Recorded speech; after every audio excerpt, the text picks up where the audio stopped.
Ini aku baru first mau kasih tahu. Tapi dari jurinya langsung yang bilang. Betul Kalian banget, gak betul tahu. banget. Tapi Kalian gak tahu. Pemikiran kita tuh jadi kayak apa ya? Bener-bener persaingan gitu loh. Dikat ya. enggak santai.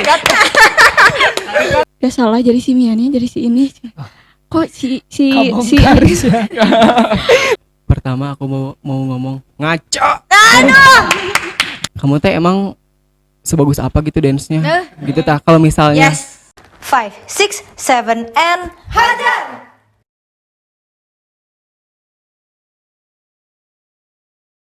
Hello guys, welcome back to Modcast MODP Podcast. Buat kalian para subscriber, thank you banget and welcome back to channelnya Move On Dance Pro. Buat kalian yang belum tahu dan belum subscribe, klik subscribe sekarang juga karena bakal ada gestar-gestar yang lebih menarik lagi. Nah, sama untuk malam ini juga kita punya gestar yang seru-seru banget nih. Apalagi kita mengetahui kalau judulnya itu K-pop, especially K-pop di Tasikmalaya ya. Boleh dong dari ujung perkenalkan diri, dari grup mana, terus start scenes berapa, boleh dong? Kelihatan tua ya. Nama saya Kresna, saya dari Jagerwolf. Terjun dari K-pop itu dari 2012. 2012, wow lumayan juga. Berarti udah 9 tahun ya? 9 tahun, wah lama juga. Oke, boleh sebelahnya. halo, nama saya Oyong, saya CEO dari BLG Entertainment. Halo semuanya. Aku terjun dari K-pop 2012, kalau dance covernya 2013. Oh, oke. Makasih. Boleh dong sekalian nama panggilannya sama Instagramnya mungkin. Jadi nanti buat orang-orang yang kayak bingung, ini CEO of BLG tapi kayak masa sih aku nggak lihat gitu. Boleh dong, boleh sambil Instagramnya. Nama panggilannya Oyong, itu karena aku tuh suka SNSD. Kan itu ada Choi Suyong. Iya betul. Nah, dulu itu namanya Chahyong, Cahya Oh. Suyong. Oh. Tapi Terbongkar ternyata guys. gitulah. menarik. Oke, sip. Instagramnya sendiri apa nih, boleh? Instagramnya Dea Cahya _ Deanya pakai H. Oh, DA Cahya _ pakai H Deanya. Oke, yang Iya. tadi Jagerwolf apa tuh Instagramnya? Kalau Instagram pribadi aku di k_res.na. k_res.na. Nama panggilannya? Kalau nama panggilan sih Kresna, tapi memang dari nama asli juga itu. Oh, Ngambil oke. dari Jadi nama nggak ada asli. nama panggungnya? Nggak ada. Nggak ada. Oke, boleh nih lanjut yang paling cantik malam ini. Halo, nama saya Ajmia. Saya dari Unch People, terjun di dunia K-pop itu dari kelas 6 SD 2016. Tapi kalau dance cover itu baru-baru sih 2018 Bentar, dari SD SD 2016. 2016 SD. SD Udah kuliah tingkat 1. aku SD 2016. Aku masih embrio. Tapi 2016 tuh SMP deh kayaknya. Oke. SMP. Kok mbaknya labil ya? Lupa Oke, lagi. tapi berarti terjun benar-benar di dunia K-popnya itu di Di 2018 2018. Iya. Nama panggilannya? Kasogok. Menyunda banget. Oh. Grupnya dari Unch People ya Unch tadi People, ya. iya. Oh, oke. Ini untuk dari Mbak yang paling cantik di malam ini. Oh, tadi Instagramnya apa? Sangat simpel, Kasogok. Kas- Double S. Iya, Hashtag nyunda banget. hashtag nyunda banget. Oke, makasih. Nah, sekarang buat yang di pojokan ini nih, boleh dong perkenalkan? Halo, Sampurasun. Halo, nama saya Gun Gunawan. Orang memanggil saya 3G. Karena sinyal pelet. Enggak, karena itu singkatan nama saya. Ini kan nama asli saya Gun Gunawan gitu. Mm-mm. Terus entah kenapa tiba-tiba orang manggil saya 3G dan memutuskan untuk wah nama bagus nih buat stage. Saya masuk K-popper tahun 2000 berapa ya? 2009 deh kayaknya. Pas zamannya SNSD 7 yang itu. Itu 2009 udah cover. Enggak, itu baru jadi K-popper. Oh, iya. Terjun ke dunia K-pop lah ya. Iya. Nah, kalau misalnya covernya sendiri, Cover dance sendiri saya 2014. Instagram. Saya 3G_myg. Oke. Saya dari POA. Mm-mm. Saya tidak punya, saya jabatan saya sebagai ibu di POA. Iya. Gak ada CEO, gak ada apa-apa, ibu. Nah, buat kalian yang mau pada K-popin ya, mereka dari entertainment mana, mereka nge-covernya apa, boleh langsung aja tadi klik Instagramnya mereka. Dan untuk malam ini, karena tema kita tuh menyangkut dengan K-pop, fokus dengan K-pop di Tasikmalaya ya. Jadi kita mau memperkenalkan juga nih buat kalian-kalian di luar sana, mungkin subscribers yang bukan di Tasikmalaya. Kalau kita tuh yang di sini tuh termasuk dari bukan salah satu tapi beberapa K-pop yang mewakilkan K-popers di Tasikmalaya. Iya. Dan kita juga di sini juga secara mungkin sering kali ya, bisa dibilang sering dan diketahui oleh K-popers Tasik, karena ini yang kita panggil itu mereka yang selalu rebutan juara di Iya. panggung. Itu yang aku tahu gitu, mereka tuh selalu rebutan gitu di panggung, jadi nggak mau ngalah gitu semuanya, pasti rebutan. Nah oke, kita langsung masuk ke pertanyaan aja. Oh sorry, yang di Instagram kita say hi dulu dong satu-satu. Ini di Instagramnya, T3G, di Instagramnya Kak Oyong ya, sama itu di Instagramnya Move On Dance Pro. Jadi kita malam ini sambil live Instagram, karena biar apapun pertanyaan yang kemarin gak sempet dipertanyakan di Instagram kita, kalian boleh langsung pertanyakan. Nanti kita akan jawab langsung sekarang juga. Dan buat kalian yang baru misalnya nonton setengah atau nggak bisa nonton sampai full, langsung aja ke YouTube channelnya Move On Dance Pro di Move On Dance Pro, dan programnya itu Modcast episode K-pop Tasikmalaya. Oke, kita langsung masuk aja ke pertanyaan yang pertama. Dan ini juga pertanyaan-pertanyaan mungkin kita gabungkan dari pertanyaan-pertanyaan Instagram yang kalian kasih ke kita. Jadi kita nggak akan bisa ngasih tahu, oh ini pertanyaan dari siapa, tapi kita mau mengucapkan makasih untuk kalian yang udah nanya-nanya ke kita. Dan ini adalah jawaban yang kalian tunggu-tunggu, dan mungkin dari pertanyaan-pertanyaan yang aku dapat ini sedikit spicy nih kayaknya ya. Jadi nggak apa-apa lah ya, nggak apa-apa, ini untuk ini untuk mengungkap pertanyaan-pertanyaan netizen yang mungkin selama ini mereka udah pendam gitu ya. Jadi sekarang mereka mau bertanyakan. Oke, yang pertama, pandangan tentang K-pop di Tasikmalaya. Oh ini sesuai dengan judulnya sih, K-pop di Tasikmalaya. Boleh dari ini dulu. Mending dari yang berpengalaman dulu. Oh gitu ya. oke, boleh dari Kresna, boleh dari yang Kak Kresna. tertua. Boleh dari Kak Kresna. Oke, aku jawab ya. Aku tuh terjun K-pop itu kan 2012. Yes. Dan aku tuh terjun bukan di Tasik, tapi dari Bandung. Aku tuh bisa dibilang kayak angkatan-angkatan aku tuh kayak Poison, Sigma. Senior ya, senior banget. Ya, itu angkatan-angkatan aku. Zaman dimana K-pop tuh cuma ada paling banyak tuh 10 grup yang lomba itu, sampai sekarang tuh bisa Masih mencapai belum, angka 100 berarti tuh. di saat itu tuh masih belum umum ya? Belum, K-pop itu masih belum umum. belum banget. Oke. Mungkin kayak beberapa teman aku bisa dibilang jadi pelopor cover dance Bandung atau pelopor dance cover K-pop tuh bener-bener kayak Oke. gitu. Kalau untuk terjun di Tasik tuh kalau nggak salah 2015. Yes. Terjun 2015. 2016. Oh ya, 2016. Aku tuh jadi gini, aku vakum dari K-pop Bandung tuh 2014. 2013 akhir, aku vakum 2 tahun. Oh. Aku anggap itu wajib militer. Anggap aja. Iya, Ya, benar-benar. botak 2 tahun. Enggak. Terus pindah ke Tasik, mulai debut lagi di 2016. Oke. Dan aku mulai debut lagi di Tasik itu bareng grup tetangga.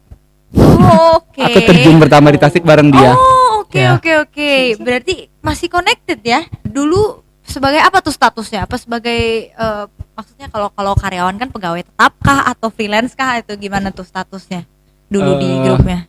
Kalau buat aku sendiri tuh kayak ya aku kan kayak emang udah besar di Bandung ya, covernya tuh. Begitu ke Tasik itu cuma pingin nyari kesibukan aja dan nyari-nyari. Dan sebenarnya sebelum ke VOA pun aku sempet kontekan juga sama BLG. Aku udah pernah. Nah lo, jadi dianya aja ini CEO of Iya. BLG-nya aja dia kaget Ya loh. mungkin angkatannya, mungkin bisa angkatannya jadi, aja yang bisa beda. jadi. Aku udah pernah kontekan, cuma ya biasalah mencari karena mau memulai kita mencari Yes. dulu lah. Betul. Alasan kenapa nggak masuk ke BLG ya mungkin karena tahun itu BLG kan setiap manajemen tuh pasti punya genrenya masing-masing. Yes, betul. Mungkin aku kenapa nggak masuk BLG tuh karena kurang cocok dari segi apa yang aku covernya, makanya aku lari ke VOA kayak gitu. Dan memang pertama aku masuk K-pop Tasik tuh kayak aneh aja, kayak beda banget sama yang di Bandung, jauh banget. Nah, bedanya itu dari segi apa dan kenapa? Coba. Bedanya tuh kayak dari segi apa ya? Aduh bingung ya kalau ditanya bedanya dari segi apa tuh. Pokoknya tuh kayak perbandingannya tuh kayak jauh banget lah. Segi Aku kostum. kalau bukan kalau kasarnya aku istilahnya dulu 2016 itu tas itu kayak nggak ada apa-apanya.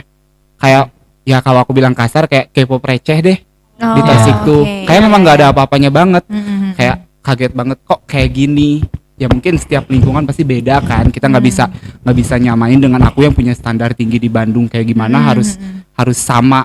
Ya udah sih mengalir aja di situ. Nah, kalau misalnya pandangan itu kan tadi pandangan 2016 tuh. Kalau misalnya pandangan sampai sini nih, kayak gimana tuh? Bagi aku sih masih belum bisa sama kayak kota-kota lain. Beda lah ya, masih tetap ada di beda bawah. ya. Kalau aku simpulin, Tasik itu paling terakhir sih. Kalau dari segi perkembangan K-popnya paling lambat. Bisa jadi sih. Dan mungkin kayaknya kalau itu nggak cuma dari segi K-pop sih sebenarnya Bukan. Dan itu mungkin dari segi yang lain juga. Aku setuju sih kalau misalnya soal itu. Dan mungkin ada satu dan lain hal yang mungkin kita nggak bisa Ya, sebutin lah ya, karena karena itu lebih sensitif lagi. Benar. Oke, nah sekarang ini nih ke CEO of BLG yang tadi sampai kaget ada member mau masuk tapi nggak jadi gitu ya. Boleh dong dijelasin pandangan K-pop di Kota Tasik itu seperti apa? Dulu kan aku tuh debut 29 Desember 2013. Ingat banget. Exact banget ya ampun. Bisa inget gitu kayak tanggal jadian gitu diinget-inget gitu. Nah, Oke. dulu itu kalau K-pop ya maksudnya dulu mah lebih sedikit mungkin ya, lebih sedikit daripada sekarang K-popnya. Jadi dulu tuh kalau gathering tuh nggak seramai sekarang kalau dulu tuh. Dan kalau dance cover pun dulu tuh kayak 1-2 grup aja. Yes. Jadi 2000 pas aku debut itu cuman beberapa grup gitu di acaranya. Berarti kalau dulu Kak Kresna di Bandung masih awal, ini di Tasik yang masih Iya, awalnya berarti iya, ya. iya. Oke, Jadi oke. pas Asli Tasik. pas zaman aku itu kan aku masuk tuh 2012 masuk komunitas Tasik itu, komunitas K-pop Tasik. Gathering nggak ada yang namanya dance cover, nggak ada itu. Terus aku sama teman-teman tuh kan ngeliat Bandung tuh kan ada Poison, ada apa, kenapa kita nggak bikin gitu dulu tuh, bikin satu grup, udah debut aja gitu. Latihannya pun nggak kayak di studio penuh dengan kaca, enggak. Itu tuh di UPI, di ASPI, Asrama Putri. Kalau kalau kepanasan, kalau misalnya kehujanan, Oh my serius. god. Gila Nggak ya. tahu yang namanya studio tuh kayak gimana, bayarnya berapa nggak tahu. Iya ya ampun. Sekarang berarti sama yang sekarang mungkin sama anak-anak yang baru join dunia K-pop yang sekarang udah jauh banget ya. Jauh banget. Nah dulu di tahun awal-awal itu mungkin kan karena K-pop masih sedikit nih, nggak ada kan lomba-lomba K-pop lah atau seperti apa yang sekarang mungkin di nomor satu kan gitu ya sekarang iya. K-pop. Nah dulu tujuannya apa tuh? Maksudnya kan ngelihat kalau di Bandung kan mungkin ngelihat Poison atau gimana. Nah tujuan awalnya membuat grup K-pop di Tasik yang mungkin bisa dibilang nggak ada community-nya sama sekali itu apa gitu? Ya cuman pengen have fun doang. Maksudnya aku tuh dulu kan masih SMA tuh. Jadi dari Senin sampai Sabtu tuh sekolah, nggak ada yang namanya refreshing atau apa gitu ta. Jadi sama temen-temen yang itu teh kayak ngerasa iyalah ramean hungkul Iya. ramean pas bulan Juni 2014 itu baru ada tuh Mulai masuk ya masuk. grup-grup lain Iya. lah. Oh oke. 2014 Juni itu pas acara SM Tan Festival. Oh Ya. wow. Gila, udah lama banget yang denger SM Town Festival tuh udah kayaknya udah lama banget. Aku walaupun mungkin aku nggak sesenior mereka, tapi aku tahu istilah-istilahnya lah. Dan aku juga mungkin sempet lah terjun ke dunia K-pop, ikut-ikut lomba segala. Nah, kalau itu kan yang dulu tuh, balik lagi. Kalau misalnya pandangan K-pop secara yang sekarang, bagaimana di Tasikmalaya? Kalau yang sekarang mah jauh banget lah berkembangnya gitu daripada zaman dulu ya. Karena kalau dari zaman dulu mah mau apa-apa teh naon sih mana K-pop, Iya, K-pop. benar banget. bener banget, bener banget. Karena aku pun di sekolah tuh kayak gitu. Naon sih maneh cenah asup K-pop. Nih, mewakilkan ya untuk kalian yang otak-otaknya masih sempit. Yang mungkin yang waktu itu ngomong gitu ke Kak Oyong, yang sekarang tuh yang kayak oh my god K-pop BTS lah. Ya enggak? Ya kan? Tuh, Apa sih Pak? bener. Plastik katanya. Kan? Nah, makanya jangan ngomongin orang. Bener tah. Kade tah. Oke, ada lagi yang mau ditambahin gak nih untuk pandangan? Udah sih segitu aja. Segitu dulu aja. Iya. Oke, kita langsung lanjut ke teteh yang paling cantik nih. Kalau aduh. Kalau Cantiknya misalnya kedua ya. Nah, ke satu siapa? Biar mereka berantem. Oh, Kalau kita berantem ini keberapa? saya mah dieliminasi lah udah ini nih. Udah beda nih. Oke, kalau misalnya teteh nih dulu dari awal sampai sekarang pandangan K-pop di Tasikmalaya itu seperti apa? Menurut aku sih karena aku baru ya terjun di dunia dance cover kayak gitu, jauh lah dari kota-kota yang lebih lain. gede gitu kan. Mm. Kalau di Tasik masih istilahnya di batas lah, Terbatas Terbatas juga ya. gitu. Betul. terbatas. Terus kayak apa ya? Kayak gitu lah.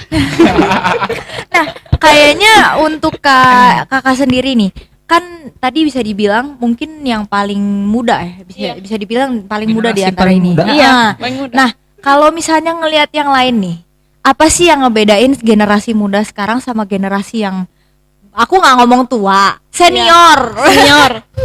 Kalau di sini namanya Hube Sanbe ya. Hube Sanbe ya. Nah, untuk generasi yang baru ini gimana sih maksudnya? Apakah pandangan kalian yang generasi baru ngerasa kayak ada nih, pasti ada. Mungkin di luar sana yang kayak ngomong, "Si eta mah nge-senior ke masih keneh kitu alusan kita." Aku yakin ada netizen kayak begitu. Aku Ada, nih pasti. ya. Terekam Anda di sini. Aku cuma mau terbuka Menarik. nih, aku nggak mau munafik. Pasti ada orang di luar sana yang ngomongnya tuh pasti kayak gitu. Kita bongkar sekarang. Gimana Kak? Kalau menurut aku sih lebih bagusan Anak kalau jangan takut kalau mau ngomongin orang di depan orangnya. Ini yang senior jangan takut. Iya tuh. Santai Pulang depan lewat mana? kamera. Aku sumpah kompor banget nih orang. Iya nggak apa-apa, sok boleh. ya aku pernah ngerasa gitu. Pernah ke senior yang udah tampil, misalnya kan yang senior udah tampil terus kita pas kita liatin Kita. masih bagus saya. Tapi itu bagus ya, Itu pedenya jiwa tinggi kompetitif ya. loh, jiwa ya. kompetitif, Jiwa ya. kompetitif. Dan mungkin ya buat yang diomongin, kalau kalian merasa ya gimana tingkatkan. ya? Iya gitu, bener. Dan kalau misalnya emang bener kalian merasa juga, bukan berarti di sisi kalian itu nggak sama, tapi mungkin di sisi kalian juga sama, ya Iya, nggak sih? sama. Kayak ngelihat orang lain juga pasti bisa kayak gitu. Jangan berkecil hati atau enggak. Ya bener, otak kalian jangan sempit. Jadi apa-apa dibikin baper gitu Iya, ya. iya, Tolong bener. banget nih, kita bongkar ya malam ini. Iya. Oke, mungkin ada yang mau ditambahin nggak nih untuk pandangan? Gak ada. Atau mungkin kayaknya kita tambahin kali ya, karena ini grup yang paling muda. Kita tambahin harapannya. Harapan untuk K-pop K-pop community di Tasikmalaya gitu. Harapan aku sih lebih terbebas apa tadi itu Lebih terbuka. terbuka, terus Dalam hal apa? Baju. kostum. Iya, Tadi itu Semua keluhan Iya. deskapper cewek di Tasik tuh kostum. iya. Mereka tuh nggak bisa memaksimalkan diri gitu dengan apa yang mereka cover. Gila ya, aku tuh kompor banget sumpah. iya kostum. Soalnya kan biar kan namanya juga dance cover K-pop kan, Bagaimana kita memiripkan mesamakan sama Dan- idolnya. Dan balik lagi, kalau misalnya kita di sisi yang kita nge-cover mereka nggak boleh bajunya terbuka seperti idol yang kita cover kan, tapi kalian nonton idol kalian yang bajunya terbuka, apa bedanya gitu? Iya, Itu nah, itu mungkin betul, pandangan benar. aku ya, entah aku maksudnya bolehlah kalian koreksi kalau misalnya salah atau enggak. Cuman gini lah, kita open minded aja. Kalau misalnya balik lagi ke persepsi setiap orang. Kalau Iya. misalnya emang kalian terbuka ya, maksudnya hal-hal yang gitu tuh bukan hal-hal yang tabu untuk diomongkan gitu. Itu Iya, hal benar. yang normal. Normal. Iya gitu. Secara selama orang yang memakainya pun merasa nyaman gitu. Jadi jangan julid kalian. Nggak boleh julid tuh. Iya. Aduh sorry guys, aku kayak ke bawah suasana. Soalnya aku emang ngerasain banget loh, walaupun emang. Tapi bentar ya aku nambahin. Hmm. Itu tuh yang jadi salah satu kenapa aku bilang K-pop Tasikmalaya itu tertinggal. Yes. Salah satunya Itu itu ya. mungkin balik lagi ke background kota kitanya kota apa kan. Jadi Iya. segala sesuatunya tuh amat sangat terbatas. Mm-mm. Padahal kalau kita pikir K-pop tuh nggak membawa arus yang jelek kok. K-pop juga banyak kok Betul. K-pop positif. Betul. Kalau kita ngobrolin tentang kayak karena banyak isu yang bilang kayak anak K-pop tuh bla bla bla bla bla bla bla bla bla bla. Aku cuma sedikit ngelurusin aja.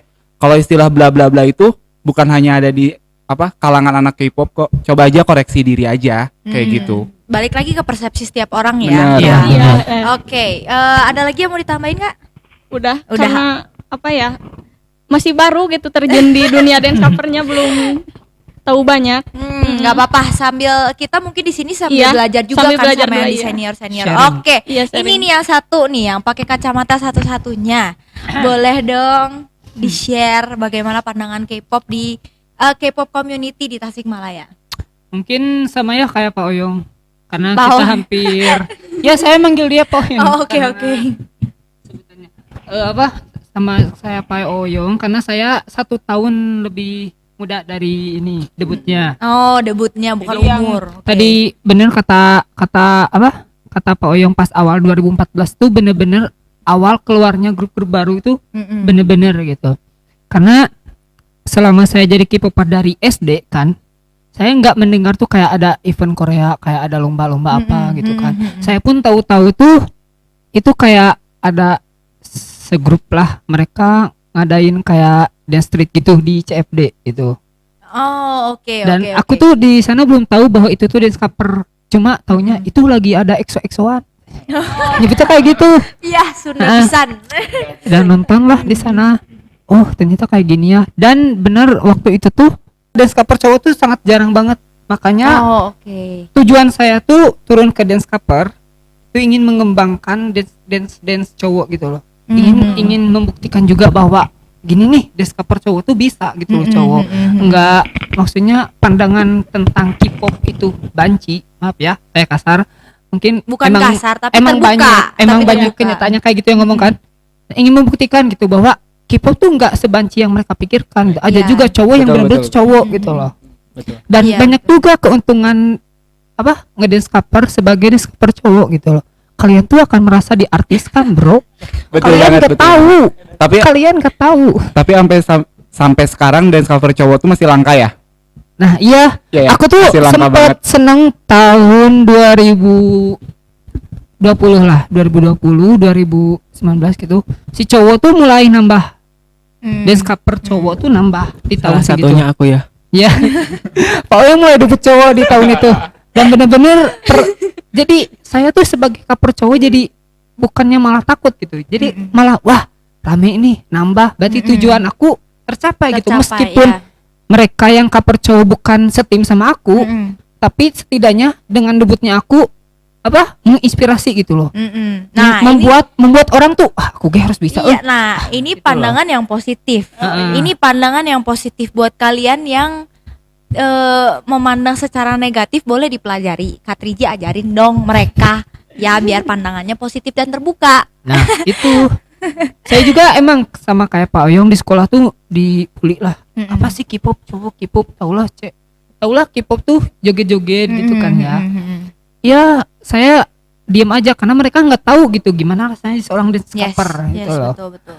Dan kemudian kesini mulai ada rame awal-awal tahun 2016-17 tuh saya merasa perkipuan tuh seru. Jadi bener-bener kayak dunia kedua gitu loh. Dunia kedua kesibukan di balik ke sekolah yang amat ini yang pelajaran setelah masuk K-pop Kusem lupa lah ya. semua. Masuk K-pop Mantap. lupa. Dan dulu tuh kayak tiap agensi tuh bener-bener akur gitu.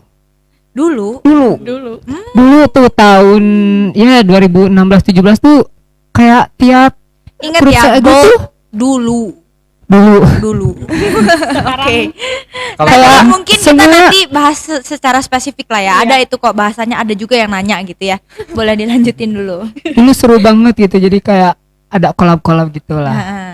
Oke. Mungkin karena makin sini persaingan makin banyak, makin ketat juga, ada juga dari luar yang mungkin bikin pemikiran kita tuh jadi kayak apa ya, bener-bener persaingan gitu loh. Jadi menyesal nggak membuka K-pop cowok di Tasik tuh? Enggak, tetap enggak lah. Enggak. Cuma ingin memajukan lagi, soalnya sekarang sudah mulai musnah lagi gitu loh.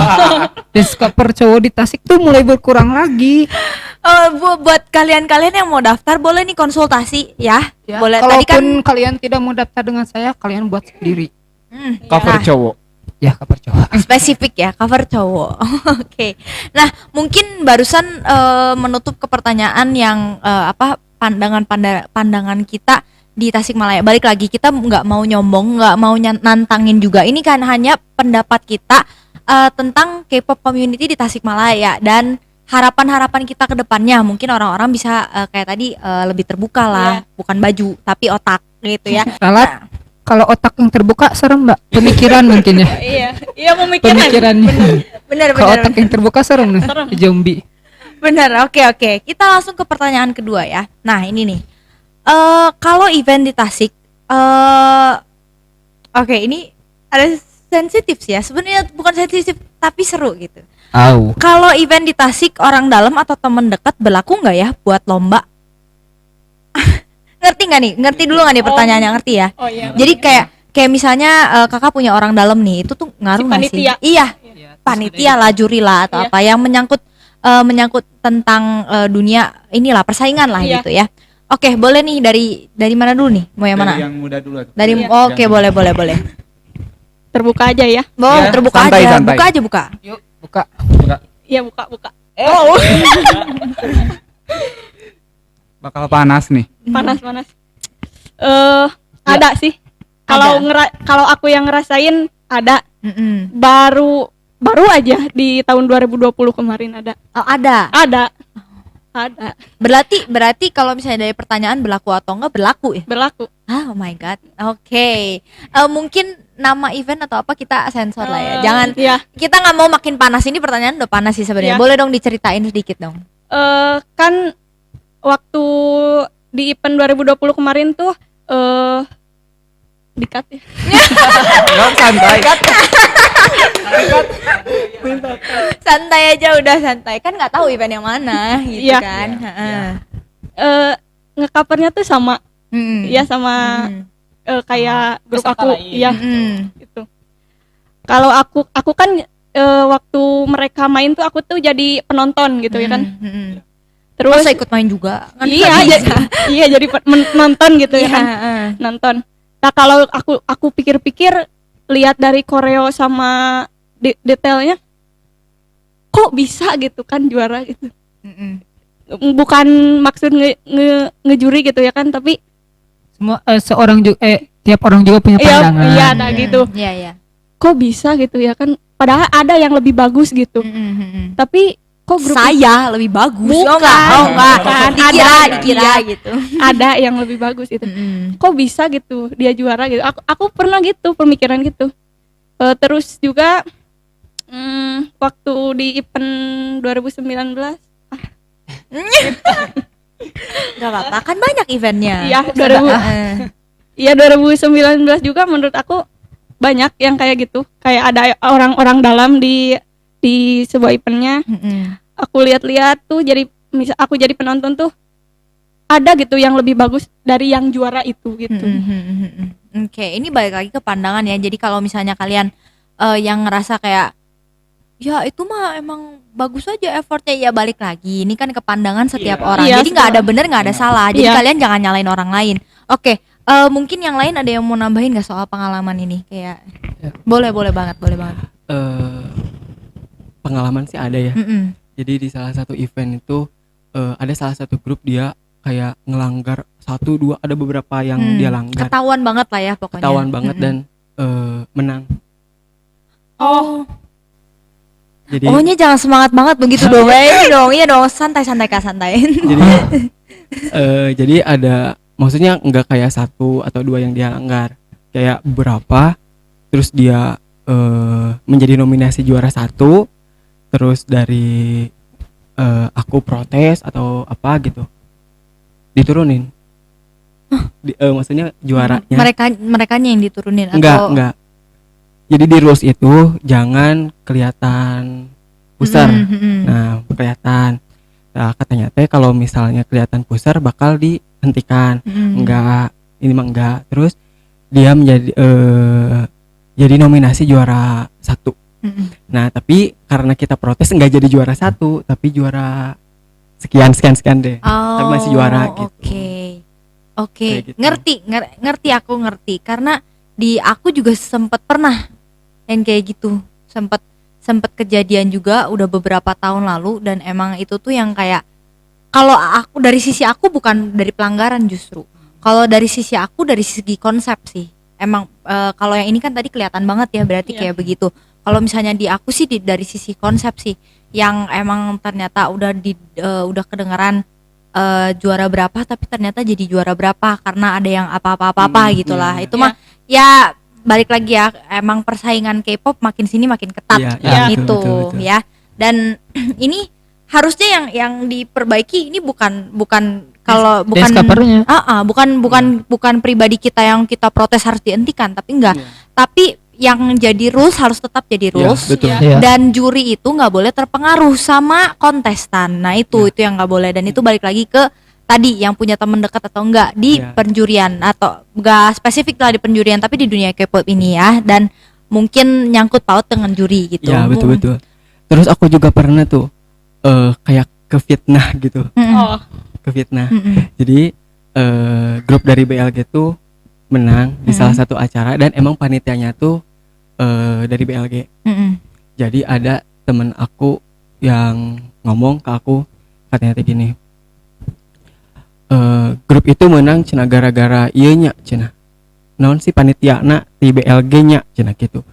Maksudnya teh kayak mereka teh udah capek latihan balor buat bayar si panitia mending buat makan, mending buat kayak ayo jajan ke mana daripada Kostum aja udah heureus gitu. tah eta heureus pisan lieur mikiran anak percuma. Tapi orang-orang tuh nggak akan pernah lihat proses kita seperti apa. Nah, itu Orang tuh cuman ngelihat kita berhasil di ujungnya doang. Ya Nah. kalau misalnya nggak menang berarti jelek, kalau misalnya menang ya berarti bagus. Ya, Itu betul. dua, cuman pandangan orang tuh cuman dua. Nih, kelihatan kan? Nih, pandangan orang tuh cuman dua. Nggak akan aku sensor. kenal lah. Nggak apa-apa itu ya maksudnya kan ini juga kita kan balik lagi ini kan pendapat kita Iya, gitu pendapat ya. kita, betul. Oke, mungkin ada yang mau ditambahin dari ini? Ya. Kalau saya juga ada itu kayak Ada apa? pernah gitu loh ngedengar si itu menang gara-gara tuh. Mm-mm. Cuma tiap saya lomba kalau saya dengar hal itu saya langsung menanyakan ke jurinya gitu. Mm-mm. Kayak abis acara saya datengin jurinya, ini teh bener nggak? Kami gak enak juga kan kalau kita menang tapi kita kayak di otak-atik lah Mm-mm. gitu. Jadi si menangnya tuh kita Katrol. diatur. Makanya saya pernah satu event dan kebetulan jurinya saya kenal, saya temen Mm-mm. dan saya menang dan abis itu saya langsung nanya beres acara ini tuh bener gak? Emang kan saya juga punya penilaian, adalah beberapa yang lebih bagus dari saya gitu loh. Saya minta kejelasan kenapa gitu bisa, padahal ada yang lebih gitu gini. Dan apa jujurnya si juri dia ngejelasin gitu loh. Mm-mm. Kayak misalkan si ini terlalu maaf ya takut ini kayak misalkan dari remixing ada beberapa juri kan beda-beda kan selera Iya, lah. iya. Kayak yang saya dengar dari Kak kalau Kak itu nggak terlalu suka sama yang banyak remix. Oh, jadi preference dong kalau seperti itu ya. Maksudnya preference tuh jadi kayak tergantung orang dong. Kalau misalnya gitu nggak bisa semuanya di iniin dong, nggak bisa semuanya diratain ya sebenarnya harusnya kalau kayak begitu. Ya kalau saya ngedengar dari beberapa juri kayak gitu, jadi tiap juri tuh punya selera gitu loh. Saya juga Oke. itu nggak satu event sih, saya juga kayak pernah kalah kan, nggak mungkin saya menang terus. Saya juga pernah kayak saya juga kalau kalah nanyain gitu loh, apa yang kurang gitu dari saya. Jadi segini ini. Oh berarti selera dia tuh kayak gini tuh, juri ini tuh seleranya kayak gini. Tolong di-cut yang tadi nama. Jadi Mai Aku pip nanti aku pip, nggak Ya. apa-apa. Oke, berarti Ya, kalau jadi- dari situ pandangan ini pun termasuk bukan hanya teman dekat ya, tapi ini kita ngebahas tentang juri juga Juri, yang Iya. yang bisa dibilang ditepuk rata. Kalau misalnya emang dia nggak suka ya nggak suka gitu. Iya. Harusnya gimana ya? Kalau menurut pandangan aku, kalau emang jadi juri harusnya justru dia yang bisa universal, yang bisa terbuka gitu ya. Iya sih. Kalau misalnya aku secara pribadi, kita pernah buat event juga kan yang di Mufest. Kita tuh sengaja banget ngambil orang yang emang dia tuh terbuka di dunia K-pop. Iya. Walaupun emang salah satu jurinya dari kelompok MODP sendiri. Dan kita tuh pada saat itu kita nggak mau yang namanya nyari ribut, makanya kita tuh nggak mau, dan kita mau membuktikan kepada orang-orang kalau kontes secara adil itu ada di Tasikmalaya. Iya. Aku tuh mau banget ngasih tahu orang-orang, jadi kayak lu tuh nggak cuman berharap sama, ya ini pandangan aku waktu itu ya, lu tuh nggak cuman berharap sama juri doang, tapi effort lu yang harus lu relay tuh gitu. Nah makanya pada saat itu penjurian mungkin bisa dibilang penjurian Mufest juga gimana ya, ada yang protes pasti tetap ada. Cuman aku mau disclaimer di sini, penjurian Mufest itu murni, nggak ada sangkut paut katrol kayak gitu, nggak ada. Jadi kalau misalnya kalian yang mau ngomongin ke kita atau mau tanya langsung ke kita, karena kita turun terjun 100%. Aku tahu itu, aku tahu banget. Dan apa yang dijadikan memo di situ, yang dijadikan pacuan nilai ya, yang di situ kita semua pakai kok. Tapi kita nggak tunjukin ke kalian, karena menurut aku itu bukan sesuatu hal yang harus kita buka ke publik. Jadi kalian juga harus tahu, juri itu nggak semuanya harus ditunjukkan ke publik apapun yang penjurian dia atau seperti apa. Tapi balik lagi, kalau misalnya kayak tadi sedikit nggak adil sebenarnya ya, si atas nama PIP itu ya, harusnya ya lebih terbuka, lebih universal gitu. Oke, ada yang mau ditambahin lagi nggak? Oh, tadi sampai mana ya? Ya Itu jadi yang selera lah ya.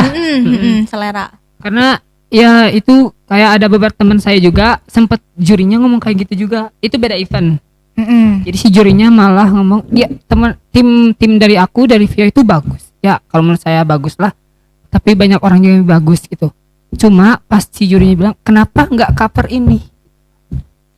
Oh, ngomong jadi gitu. jelas banget. Dan dong, kemudian ada peserta yang ambil lagu itu menang.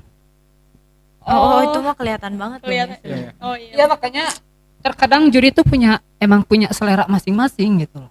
Ya itu guys, ya gini ya, kalau misalnya kalian mau buka event kayak gitu ya, ini nggak cuman K-pop loh. Kalau misalnya kalian di tempat yang lain, carilah orang yang bener-bener rata. Jangan nyari orang yang malah nyari ribut kayak begini gitu. Bukan untuk mempersatukan orang, malah jadi mencerai-beraikan gitu ini ya. Jadi bukan cuman, jadi mungkin antar grup yang sekarang bisa dibilang nggak rukun itu bisa balik lagi kepada juri ya mungkin ya kayak itu. Dan mungkin perlombaan dan event-event ya, buat event-event yang masih merasa ya Tolong semoga perbaiki. nah ya gitu, kita nggak nyebut dah karena kita juga nggak terlalu tahu atau kayak gimana, kita cuma pernah merasakan, dan kita di sini mungkin sudut pandang sebagai peserta ya bisa dibilang, nah mewakili semua peserta di Tasik ya, peserta K-pop. Oke, Akres ada yang mau ditambahin nggak? Aku mah simpel sih, karena aku juga di balik jadi peserta, aku pun sama megang event juga. Dan memang godaan itu banyak. Tapi simpelnya tuh balik lagi ke panitiaannya. Karena gini, event di Tasik tuh amat sangat terbatas, nggak banyak juga. Bisa terhitung juga hitungan jari deh, yang ngadain bisa itu lagi. Mungkin kalau yang mau dibenahin itu kayak kepanitiaannya mungkin. Kalau aku lebih ke saran. Karena kalau misalnya memang pandangan mungkin udah dijawab ya, hampir nggak jauh-jauh beda deh. Terus bakal lama juga. Kalau saran aku tuh lebih ke buat panitia lebih bisa introspeksi diri, buat membedakan mana kawan, mana lawan. Jadi sekiranya memang lu mau buat bikin event, ya bikinlah event tanpa harus melihat kanan kiri lu ada siapa. Kayak gitu. Jadi profesional aja makanya. Dan buat peserta juga harusnya lebih bisa membatasi. Oke, kita ikut event ini, kita kenal orangnya. Tapi kan nggak mungkin kita nggak boleh ikut. Yes, betul. Kan ada aturan juga kan. Kalau aturan memang memperbolehkan kita ikut. Kalau misalnya enggak. Sebenarnya banyak cara buat mengantisipasi, karena permasalahan ini tuh bukan cuma di Tasik. Di Bandung pun hampir semua yang namanya event udah nggak aneh deh hal-hal yang kayak gini. Kalau aku tuh lebih kayak sarannya tuh, kalau ada kepanitiaan yang memang dekat dengan salah satu peserta, kalau bisa, kenapa daripada dijadikan peserta itu sebagai peserta, lebih baik jadi special performer aja deh. Yes, setuju. Jadi balik lagi ke eventnya, kenapa para Sanbe, Hube ikut lomba itu karena keterbatasan kategori juga atau keterbatasan panitia yang memberi ruang buat berkompetisi. Kayak ibaratnya kalau seandainya panitia bikin acara nggak bisa melibatkan satu peserta ini, ajaklah dia buat jadi special performance. Iya, Karena mau nggak mau juga mereka butuh panggung. Sekarang dikasih kerjaan enggak, lomba nggak boleh. Terus buat apa mereka persiapan kayak gitu? Itu sih kalau menurut aku mah, kalau sekiranya grup-grup tertentu yang memang jadi larangan atau karena dekat dengan event kalian, undang mereka buat jadi bener perform kayak Yes. gitu. Kalau nggak diundang, jangan salahin mereka buat ikutan. Iya. Gitu sih kalau dari aku. Itu sarannya. pengalaman saya banget kali ya. Saya pernah ada yang ngomong gitu loh, lah itu ngiluan wae lah, Sunda banget. Jadi ngikut mulu gitu, udah menang gini. Lah kita nggak dihargain gitu loh. Kita udah Nah. lama di sini, tapi Nah. kita nggak ada istilahnya si gue star atau special perform, tetap ngambil dari luar gitu. Iya. Nah, Jadi itu salah kita satunya. kita naik pun nggak ada gunanya. Betul. Betul, Gitu betul. loh. Nah itu sih sebenarnya hal itu bukan terjadi di Tasik, di Bandung, Jakarta, K-pop hampir Indonesia hampir kayak gitu deh. Melarang grup tertentu buat ikutan tapi nggak dikasih ruang buat dia berkreasi. Intinya kayak gitu. Yes, setuju banget. Oke, mungkin saking panasnya. Saking boleh. Di sini mah buka aja, apapun buka lah pokoknya mah, terbuka bebas di sini mah. Ya, oke, mungkin saking ininya kalau pembahasan sih bisa dibilang kayaknya kalau dari sisi pengalaman aku yakin pasti nggak cuman itu aja dari kita. Aku yakin. Cuman semoga apa yang kita omongin barusan tuh moral akhirnya didapat oleh kalian semua yang menonton gitu ya. Oke, kita langsung lanjut ke pertanyaan. Mungkin itu yang live ada nggak sih yang nanya, ada nggak? Oke, siapa tuh boleh? Oh, oke. Nggak kedengeran kan, nggak pakai mic jadi. Oke, jadi pertanyaan aku balik lagi, pertanyaannya itu adalah apa yang aku simpulin aja ya, dipersimpel. Di kalian di dunia K-pop itu dapat uang nggak, dan apa yang kalian hasilkan dan keluarkan itu imbang apa enggak? Ya, boleh Din. Saya dulu ya. Kalau dilihat dari materi nih, kita sebenarnya rugi. Kostum kita habis berapa? Itu dari kostum aja, belum kita latihan. Emang sih dulu kita latihan outdoor ya, di alun-alun gitu. Jadi nggak perlu ada biaya buat Studio. Ya, kan semakin kita naik, semakin kita perlu hal yang mendukung kita untuk tampil Yes. baik kan. Yes, betul. Dan kita studio satu kali bisa satu orang mungkin 10 atau 15 ribu. Itu latihan gak sekali, mungkin Kalkulator, siapin kalkulator. Terus mungkin berbulan-bulan kan, Mm-mm. tiap minggu atau mungkin kalau udah deket event pasti geder satu minggu. Betul. Itu aja dari uang studio aja bisa kita sampai 500 ribu lah. 500 ribu, kostum mungkin atas bawah 400 lah, 300. Jadi Per orang ya 300. Iya, per orang. Berarti hampir 800 lah. Apa tadi? 800. Benar, yang di belakang kamera tadi apa tuh? Belum Oh, belum sepatu hak. cewek kali ya. Cowok juga but pentok lah kayak gitu. Iya, terus? Ya, jadi berarti satu orang hampir 800 ribu kan. 800 ribu, sedangkan penjuaraan di Tas itu Dapatnya 800 ribu segrup juga tuh enggak ya? 800 ribu aja jarang gitu. Paling besar 1 juta lah. Segrup itu. Segrup. Iya, Itu ya, segrup, belum lagi yang grupnya tuh kayak cover yang membernya tuh banyak gitu loh. Oh iya benar. Kebayang nggak dibagi berapa? Sedangkan pengeluaran kita tuh berapa?